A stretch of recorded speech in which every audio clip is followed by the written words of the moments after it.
महाराज जी, जैसे कि मैंने संतों से सुना और पुस्तकों में भी पढ़ा है कि पंचदेव की पूजन व भक्ति करनी चाहिए, तो क्या बिना किसी एक देव की अनन्य भक्ति के कल्याण संभव है, तथा बिना गुरु के भक्ति कैसे करें? देखो, एक बात समझो, धर्म का एक क्रम है।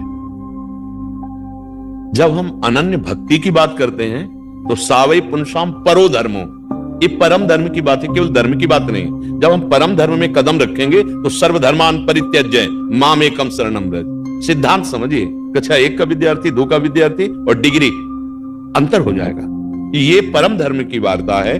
लोक धर्म, वेद धर्म इसके सिद्धांत हैं, लेकिन जब हमारे हृदय में मुमुक्षुता प्राप्त करने की बात आएगी, हमें भगवत प्राप्ति की बात आएगी, तो धर्मम भजस्व सततम त्यज लोक धर्मान सेवन सदा साधु पुरुषन जहि काम तृष्णाम।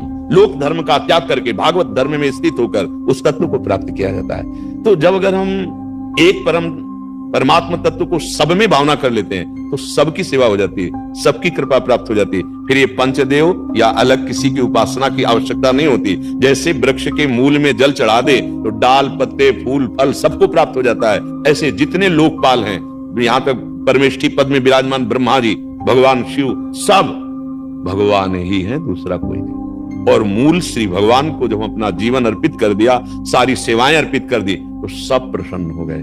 जैसे जामवंत जी बड़े ज्ञानी और बलवान महात्मा हैं, वो कह रहे हैं, जामवंत कहा सुन रघुराया, जा पर नाथ करो तुम दाया, ताई सदा शुभ कुशल निरंतर। सुर माने देवता, सुर नर मुनि प्रसन्नता ऊपर, सोई विजयी विनयी गुण सागर, तासु सुजस त्रैलोक उजागर। जिस पर आपकी कृपा हो गई, सुर जितने भी देवता नर, जितने भी मनुष्य, जा पर कृपा राम की हुई, ता पर कृपा करे सब कोई। फिर अलग से बात है, इसीलिए अनन्यता आ जाती है।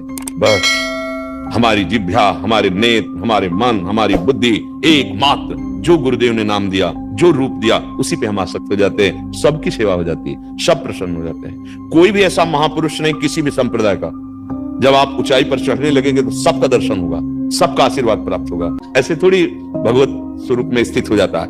किसी भी संप्रदाय के संतों में भेदभाव नहीं, जो ऊपर उच्च कोटि के हैं, व्यक्त या अव्यक्त, जो ऊंचाई पर पहुंचा सब एक हो जाते हैं, और जो ऊंचाई पर नहीं हो वहीं यहाँ सब एक दूसरे की निंदा, लड़ाई झगड़ा, ये सब बातें होती है। जितने भी देवता हैं, जितने भी भगवत स्वरूप हैं या चराचर हैं, वो सब भगवत स्वरूप, कोई अंतर नहीं। किसी एक को पकड़ लो, वही आपको भगवत प्राप्ति करा देगा। एक को, किसी एक को, लेकिन भगवत भाव से। अगर भगवान में भी भगवत भाव नहीं तो भी बात नहीं बनेगी। जैसे दुर्योधन की, श्री कृष्ण में भगवत भाव थोड़ी है, और विदुरानी जी को भगवत भाव है, तो दरवाजे में जो ही कौन, श्री कृष्ण, प्रेम की उच्च कोटि की दशा, देव भाव विस्मरण, ऐसी स्थिति विदुरानी जी की। भगवत भाव किसी एक में कर ले, भगवान निश्चित मिल जाए।